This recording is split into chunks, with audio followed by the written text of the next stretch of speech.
Warriors, kita kembali lagi di Question Answers episode keempat. Saat ini kita mau membahas lagi soal pertanyaan-pertanyaan kita malam ini, dan ini cuma 15 menit, jadi pantau terus sampai habis. Sehat Om? Ya, saat ini kita mau bahas soal kehidupan di tengah-tengah masyarakat. Okay. Aspeknya itu kan banyak banget ya. Nah, kita mau mulai dari prinsip dasarnya dulu Om. Ini ada yang nanya, kalau misalnya kita berada di tengah-tengah lingkungan yang sebenarnya itu tidak kondusif, prinsip dasar yang harus kita kenakan dalam pikiran kita tuh apa sih Om? Yang pertama bahwa hidup ini tidak ada yang kebetulan. Mengapa kita ada di suatu situasi itu tidak ada yang kebetulan. Jadi Allah itu sebenarnya mengontrol, mengendalikan segala sesuatu. Bahkan hal-hal yang paling kecil. Itulah sebabnya firman Tuhan mengatakan rambut kepalamu pun terhitung. Di situ ada indikasi bahwa Tuhan memperhatikan kita sampai jumlah rambut kita. Yang kita sendiri tidak pernah peduli berapa jumlah rambut kita dan berapa yang rontok. Itu berarti bahwa di situasi seperti itu, mengapa kita di tempat yang menurut kita tidak kondusif, itu semua dikehendaki oleh Allah. Dan jika Allah mengendaki kita di suatu tempat, Allah punya rencana. Dan rencana Allah selalu terkait dengan kekekalan. Dengan rencana kekal, dengan rencana keabadian. Bukan sekedar supaya sukses dalam karir, sukses dalam studi, sukses dalam rumah tangga, lebih dari itu. Supaya melalui situasi tersebut kita dibentuk menjadi manusia yang benar di mata Allah. Itu prinsip pertama. Yang kedua, bahwa peristiwa-peristiwa yang terjadi dalam lingkungan Anda itu merupakan cara Allah menterapi kita, menyembuhkan kita. Sebab yang namanya sakit bukannya penyakit fisik tapi juga jiwa. Dan kesembuhan atas jiwa kita itu melalui peristiwa hidup, melalui keadaan lingkungan. Jadi bersyukur melalui keadaan lingkungan itu Tuhan mau menyempurnakan kita. Ya memang tidak enak ya. Seperti orang kalau dirawat itu juga tidak enak juga ya. Di rumah sakit, dirawat, harus diinfus, harus minum obat, harus pantang ini, pantang itu. Tapi kalau taat ya sembuh. Demikian pula kalau kita menerima keadaan dengan ucapan syukur, tidak menganggap ini sebagai satu kemalangan atau kesialan, dan setiap peristiwa yang terjadi di lingkungan di mana kita hidup merupakan cara Allah untuk menyembuhkan kita, ya kita bisa menerima dengan ucapan syukur. Ini kasusnya kalau misalnya ini kita ada di lingkungan yang sebenarnya bisa dikatakan tidak berjuang untuk hidup mengarahkan diri hanya kepada Tuhan, lingkungan duniawi dalam tanda petik. Nah, gimana ya kita tuh tetap bisa berjuang itu untuk tidak duniawi, tapi kita tinggal di tengah-tengah duniawi yang ya mereka tidak memperdulikan bagaimana menjadi hamba Tuhan. Tidak ada keadaan di mana kita dipaksa menjadi rusak, atau tidak ada keadaan yang membuat kita dipaksa jadi baik. Tidak ada situasi di mana kita tidak harus berbuat dosa, atau keadaan di mana kita tidak harus berbuat baik. Di dalam setiap keadaan selalu ada pilihan, dan kehendak bebas kita harus dimainkan. Jadi situasi yang dihadapi oleh seseorang di mana lingkungannya duniawi, tidak kondusif membuat dia rohani, itu justru menjadi tantangan di mana dia bisa bergulat untuk menjadi orang yang rohani. Seorang perenang hebat tidak cukup berenang di kolam renang.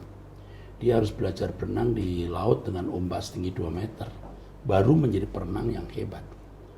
Jadi tidak ada alasan untuk mengatakan bahwa ini situasi membuat saya nggak rohani, habis begini sih, itu pembenaran.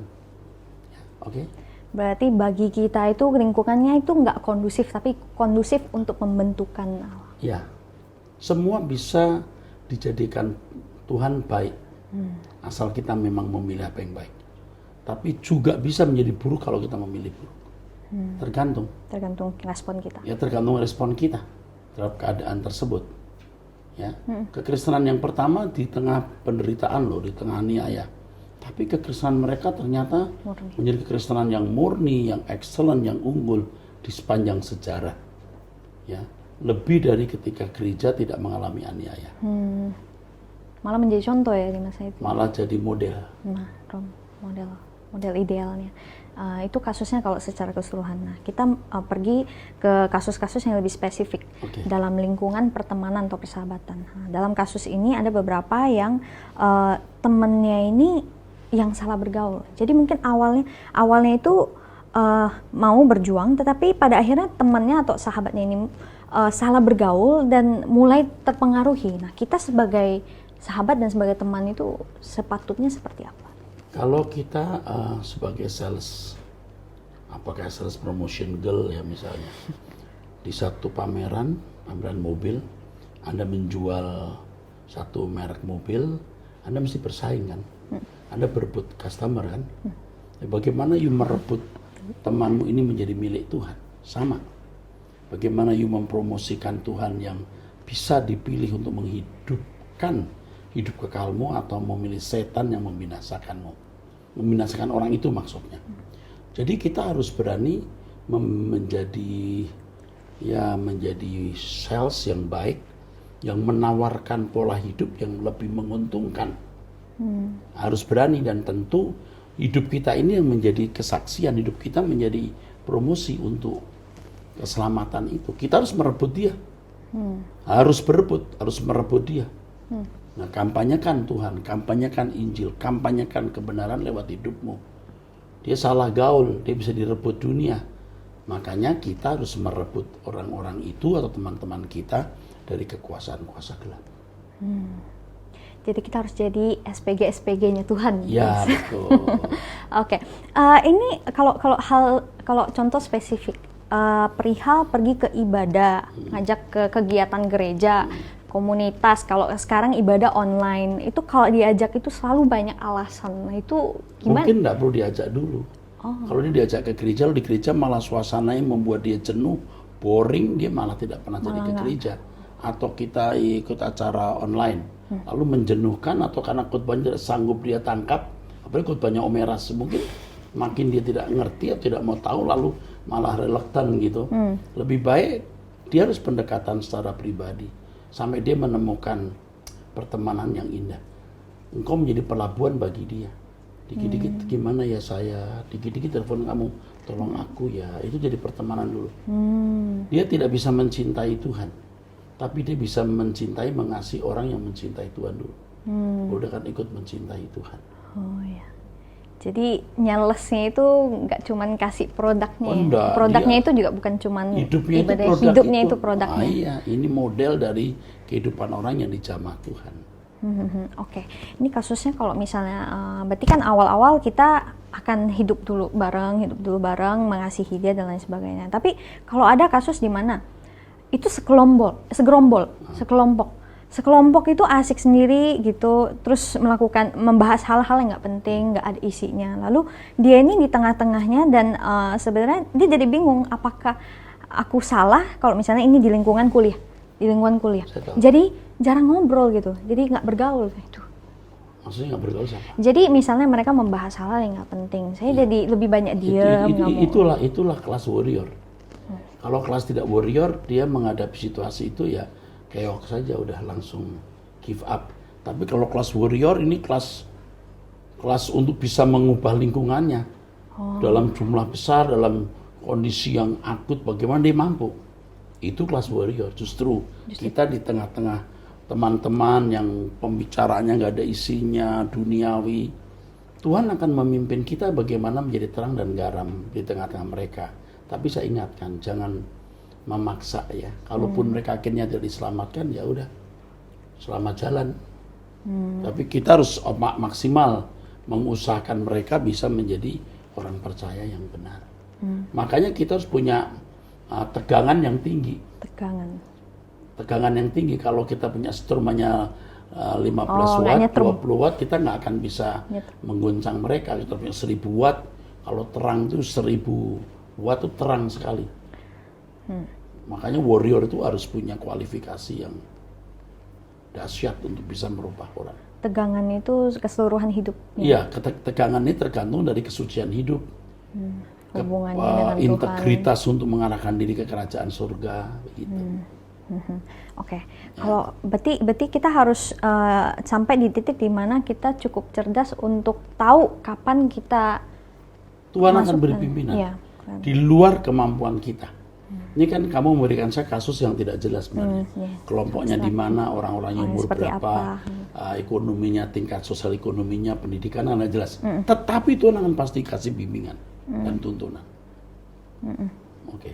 Oke, jadi teman-teman jangan bingung kalau misalnya sekarang kalian diperhadapkan dengan situasi yang seperti itu, ya Tuhan akan tuntun. Tuhan akan Yang tuntun. penting kita bangun relasi Pasti, dengan Tuhan. karena kita mengatakan kalau kamu dibawa di depan pemimpin-pemimpin dunia atau pejabat-pejabat atau pemerintah, kamu tidak tahu harus ngomong apa, kamu tenang aja.